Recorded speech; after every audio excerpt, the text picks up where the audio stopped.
The mango season is just getting over. In India, it's a big thing. If you looked at the mango tree in the month of October, November, December, you didn't see any sweetness dripping out of it. Suddenly in January, February, flowers came.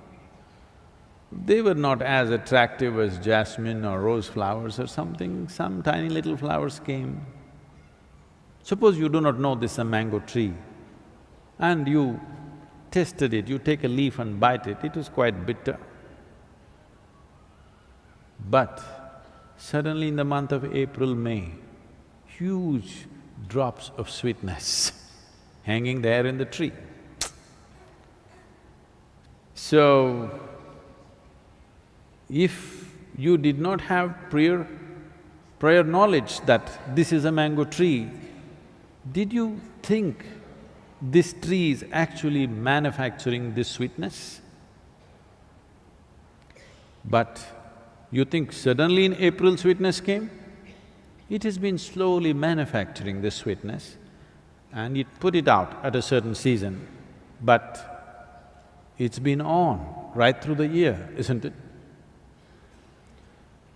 Mangoes happen only in one season. You notice the sweetness only at a certain time. This does not mean the mango tree was not striving and working to produce that sweetness.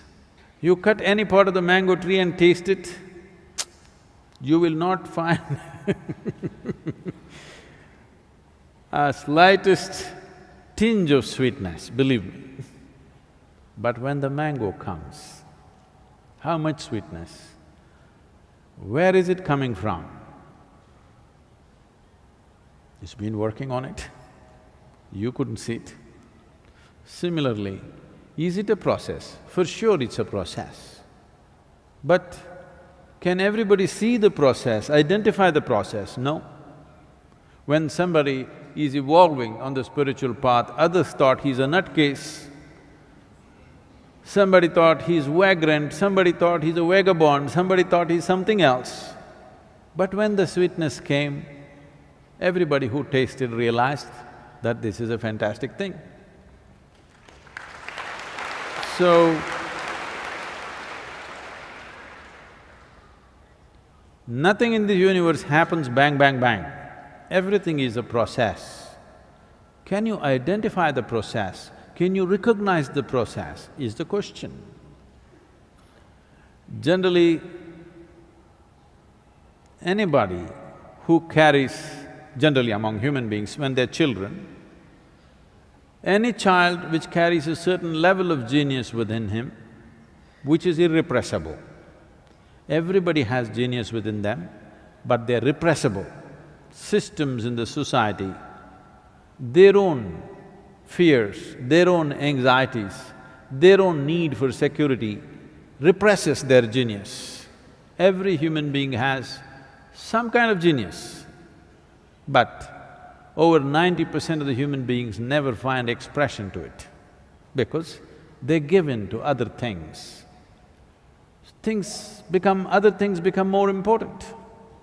When you were 12, 15, you thought, I'll do this, I'll do that, I'll go to the moon.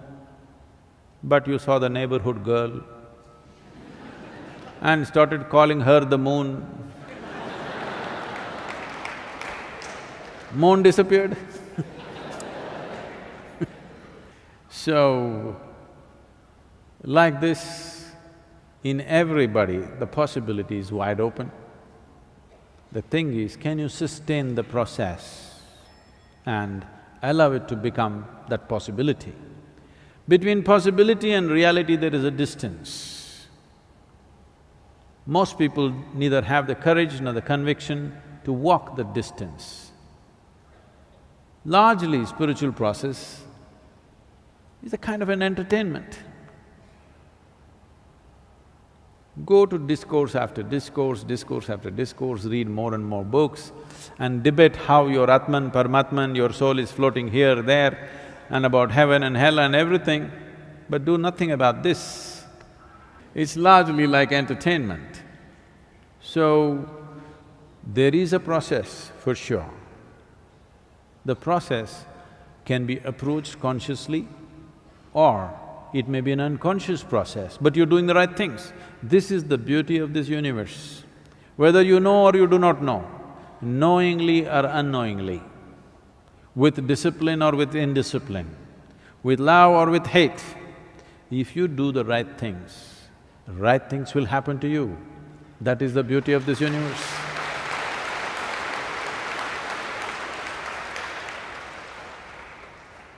So Adi Shankara said, yogaratova bogaratova.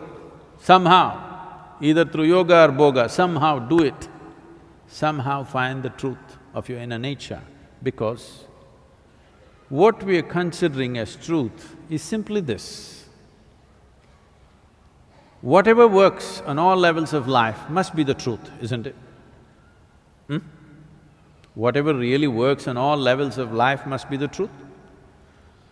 Whatever you know in your life, test it right now, because you have a mind which can project.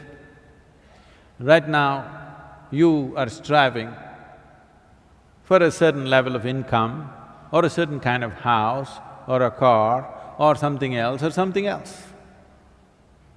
Put yourself in different stages of life and see if it still means a lot to you.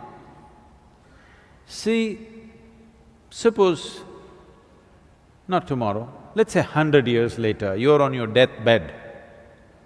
Just see if your jewelry, your makeup, your car will mean something to you on that day. This does not mean you must give it up today. It is just that you must keep it in its place, you must not carry it in your heart.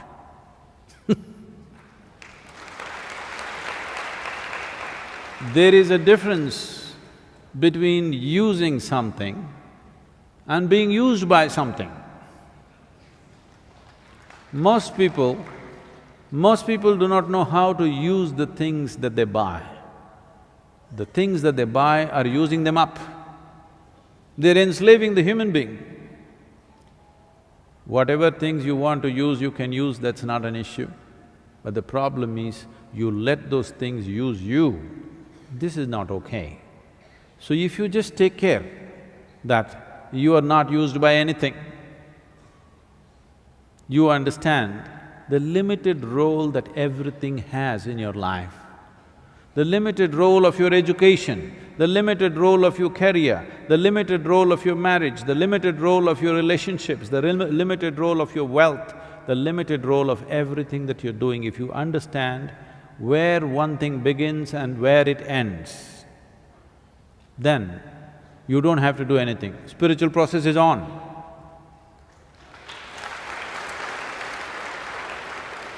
When the season is right, the flowers will bloom and mangoes will come.